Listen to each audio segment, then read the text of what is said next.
আমাদেরকে বড় ক্ষতি করতে পারে সে ভয় ভীতি আমাদের সামনে ছিল। আল্লাহুম্মা লাকাল হামদু ওয়া লাকাশ শুকর। আল্লাহর তৌফিকের জন্য আবার আল্লাহর দরবারে সাজদাতুশ শুকর আদায় করি।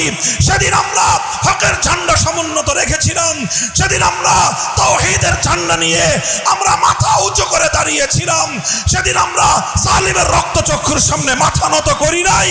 আমরা এক মুহূর্তের জন্য মূর্তি সংস্কৃতি বাংলাদেশে প্রতিষ্ঠার এই ষড়যন্ত্রকে আমরা সমর্থন দেই নাই।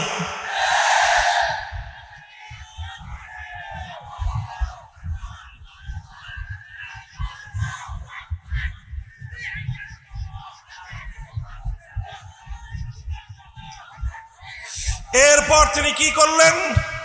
এরপর গোটা রাষ্ট্রযন্ত্রকে নিয়ে, তার গোটা স্বৈরাচারী বাহিনীকে নিয়ে, তার হেলমেট লীগ হাতুড়ি লীগকে নিয়ে, তার যুবলীগ ছাত্রলীগকে নিয়ে